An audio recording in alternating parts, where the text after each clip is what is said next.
He got to the top of the track and looked down. "Oh, what a big hole! I can't go down there. I'll never get out," exclaimed Bertie. "Oh, Bertie, don't be silly.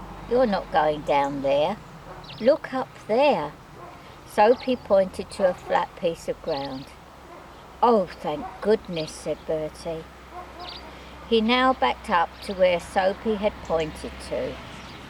Key got out and undid Bertie's back doors. Key shouted, "OK, Soapy, you can tip now." Soapy now pushed the button which made Bertie's back go up. All the rubbish began to fall out in a big pile. Bertie had to move forward so the rest of the rubbish could come out. Then, bump! His wheels fell into a big rut that another lorry had made that was a lot bigger than Bertie had made. "Oh dear, Soapy, I'm stuck."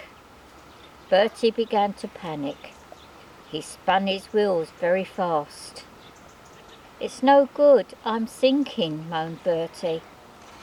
Soapy shouted out at Key, "Shut the doors and throw some rubbish under the wheels to give him some grip," which Key did. By now, Bertie was very scared. Now, Bertie, calm down," said Soapy, but Bertie was not listening. Again he spun his wheels fast. The bags of rubbish flew up into the air, covering poor Key in sweet wrappers and newspapers and not nice things. "Bertie, you silly van, look at what you've done to me," said a very cross-looking Key. Soapy saw what had happened to Key and tried not to laugh. "I told you to calm down, Bertie. Now look what you have done," said Soapy. Key shouted to Soapy, "I'll push some more rubbish under Bertie's wheels and then I'll push." So Key started to push. Bertie slowly began to move out of the rut, but instead of taking it slowly, Bertie again panicked and revved up, this time covering Key in mud. It all sprayed all over him, covering him from head to foot. Key yelled, "Stop it, Bertie!" Bertie had mucked things up good and proper now. There was no escape from the sticky mud. He had sunk up to the top of his wheels. Soapy opened the driver's door to see what all the noise was about. He went to step out, but as he did, the mud went into the cab. Soapy slipped and fell out of the door and fell into the mud face first.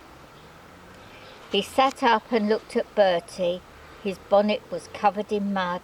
He had mud in his cab, and it was all over the back of his body and on the windscreen. In fact, he had mud everywhere. "Oh, Bertie, look what you have done. You look a sorry sight," said Soapy. Bertie was feeling very sorry for himself and a little ashamed. Then Key came from round behind Bertie.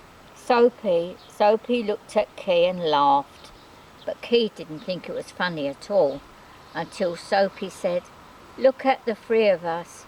What a silly sight we must be." Then Key and Soapy howled with laughter. "Well, we had better see if we can get you out of this sticky situation," said Soapy. Key then went off to see if he could find someone to pull Bertie out of the mud. 5 minutes later, Key came back with a bulldozer named Bob. Bob the bulldozer looked at Bertie, looking very sad. "Oh dear, what have you been doing?" asked Bob. "I'm so sorry," Bertie said. "I panicked and now I'm stuck. Please can you get me out of here, Bob?" Bob felt very sorry for the little Biffa van and said, "Of course I can get you out, Bertie." Key and Soapy fixed some chains to Bertie's towing hook, then to Bob the bulldozer. Bob revved up his big, powerful engine and pulled backwards.